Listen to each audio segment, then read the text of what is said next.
Let me ask you something. Are you having trouble aiming with the Ambassador in TF2? If yes, you just found the right video. Today we're going to go over the basics of the Ambassador, how you use it, and tips and tricks that can help you improve your aim. As we all know, the Amby is an unlockable side grade to the stock revolver. It has a 20% slower fire rate and a 15% damage penalty on body shots. Damage wise, it does 102 damage on headshots at any range, but requires a cooldown of around a second after firing each shot in order to gain another critical headshot. A body shot of the Amby does around 50 damage at close range, 38 at mid, and 18 at long range. A lot of the times as a spy, it's much more reliable to shoot rather than trick stabbing your opponent. You have much greater success shooting than trick stabbing. Don't get me wrong there, trick stabs are still viable in many situations. When equipping the Amby, your playstyle becomes much more versatile. You'll find that you're able to defend and attack easily. You can finish off low health targets and help dash out heavy amounts of damage onto your enemy, enabling your team to finish them off much quicker. An aspect the Amby has over the revolver is its ability to deal headshots at any range. You need to remember that and use it to your advantage. Go ahead and take your gun in large spaces and long distances and try snipe people, especially those on capture points and carts. And stealth around, especially in payload maps, it's much more efficient to use a gun and help dash out damage and weaken your enemies. And as I said before, use the gun to your advantage. Revolvers can only do 21 max damage at long range, and with the Ambassador, if you actually get the headshot, then you can deal 102 damage, which is a significantly higher damage output. Sometimes when sniping with the Amby, you might find difficulty sniping in long range because the head is so small. Something that comes in handy is a zooming script. I've got an Ambassador zooming script in the description if anyone needs it. One thing you should get used to doing is the body shot of the Amby. Don't be afraid to body shot. Many spies only tend to go for headshots, and that's going to make your life a lot harder. If the enemy is on low health, you can body shot them instead of trying to headshot. What you should be doing is going for combinations of body shots and headshots. If you can't seem to get the headshot and body shot, 125 health classes can be killed with one headshot and a body shot at mid or close range, or an extra body shot at long range. You can even body shot them to death with 3 to 4 body shots. For medium health classes, they can be killed with 2 headshots, or a headshot with 2 to 3 body shots. And as for heavies, it should be fairly easy to land 3 consecutive headshots on them. A bad habit many people have when shooting the Amby is to hold down the firing button when they get desperate. Unless you're at point blank range, 9 times out of 10 those shots aren't going to hit due to inaccuracy when the Amby is falling down. You should start getting used to the cooldown for the Amby. Even if you body shot, it's much better to wait a second before firing another shot to make sure it's much more accurate and do crits on headshot. With the Amby, you can take down engineer nests even if you're standing on the other side of the map.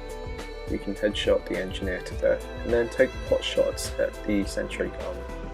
This way, you take advantage of both the sentry range limitations and the Ambassador headshots. If you do choose to close in and sap the sentry though, something you should get in the habit of doing is to sap and shoot. It destroys the buildings much faster than just sapping and running away, and it's very useful especially in tight situations where your pyros guarding the energies. Choosing the right crosshair and sensitivity is crucial for the success of your aiming. For the sensitivity, you want to adjust it so that moving 180 degrees at any direction is done within a comfortable movement of wrist. And to figure out which sensitivity is good or not, look at your screen and point at random objects. If you overshoot a lot, then your sensitivity is most likely too high, and vice versa. If you take too much effort to move between objects, then you should move it up higher. After adjusting to the right sensitivity, you should practice moving 90 or 180 degrees on a daily basis to sharpen your muscle memory.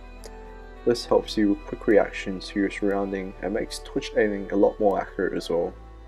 Disabling mouse acceleration is also crucial in being successful. While the majority of people may prefer alarm, mouse acceleration basically makes your mouse move a further distance if you move it quickly, and a shorter distance if you move it slowly. Disabling it lets you build muscle memory much easier, as the mouse moves at the same speed and distance at all times. As your crosshairs, you want one that shows a clear indication of where your shot's going, as well as not blocking up too much of your view. If you're a beginner, or having a little trouble aiming with the Ambassador, I can't stress enough to encourage you to change your crosshair and maybe give new ones a try. The stock in-game crosshairs I recommend is Crosshair 1, Crosshair 2, or the default crosshair. With these crosshair, you can aim for headshots easier by lining up the side bits with the enemy's shoulder. I don't recommend using Crosshair 5 or Crosshair 3 as it requires a little muscle memory and precision to aim. Just because a lot of people use it doesn't mean you have to. I personally use a custom crosshair combined with a Crosshair 5. The circle helps me line up my headshots. If you do like Crosshair 5 and Crosshair 3 though, I still strongly encourage you to use the Crosshair 1, Crosshair 2 or the default crosshair so you can build up muscle memory and consistency in your headshot, then maybe switch to it after a few months of practice. Crosshair visibility is also a big issue when aiming with the Amby. In the past, I've had difficulties aiming with the plain white crosshair. I recommend making your crosshair a bright fluoro so it doesn't blend in nearly as much as the default white does. Steady is made a script so that the crosshair flashes 4 different fluoro color as you move, duck, jump and fire. I'll link the script in the description if anyone wants it. You should have noticed by now that your crosshair expands and contracts when you're shooting with the Amby in accordance with the cooldown time. Sometimes this feature can be annoying, and unfortunately there's no command to disable this feature. But there are 2 things you can do to counter it. One is to rebind your firing key so that it changes the size of the crosshair or even the crosshair type when you shoot. Again, Steady has many scripts to do that. Link in the description if you want to see it. The second way is to use a HUD crosshair. While I personally use a HUD crosshair, there are some disadvantages to it. For example, you can't turn your HUD crosshair off for other classes, so when you play other classes, you'll have HUD crosshair on. Also, they do appear when you're taunting. While in some cases, you can see how my HUD crosshair incorporates well with the stock crosshair, but a lot of other HUD crosshairs won't. You can turn off your stock in-game crosshair by typing this command into your console. There's an excellent guide by the creator of Raise HUD teaching you how you can install your own custom crosshair into your own custom HUD. Link in the description if you want to see. For a lot of people, aiming is much easier with view models off. You can type this command into your console to remove your view model, and this one to bring it back. Alternatively, you can use Stabby's view model script if you want to have your view model off, only when shooting the Ambassador. Link in the description. You can also download the Itrium view model animation mod, which is an installer that guides you through the process, and it also works for other classes. Learning how to aim is also crucial for successful headshots. There are 2 main aiming types you can use, strafe aim or twitch aim. Twitch aim is basically moving your mouse freely onto the target or where it's going to be. You usually use twitch aim to land air shots. While twitch aim can be promising in certain situations, the type you should be getting used to is strafe aim. Strafe aim is basically sliding your view side to side with the strafe keys to aim. With strafe aim, you're only moving your mouse up and down to adjust the height level. It's much easier to use and it's much more reliable as well. When using strafe aim, you should always have your crosshair ready at head level at all times, so that when the opportunity comes, you will be ready to land a headshot. Personally, I use a bit of both when aiming with the Amby. I strafe my crosshair in the general directions of the enemy, and twitch aim from then on. It's not a great method, but it works for me. However, when you see the enemy moving at a particular pattern, it's much easier to just solely use strafe aim.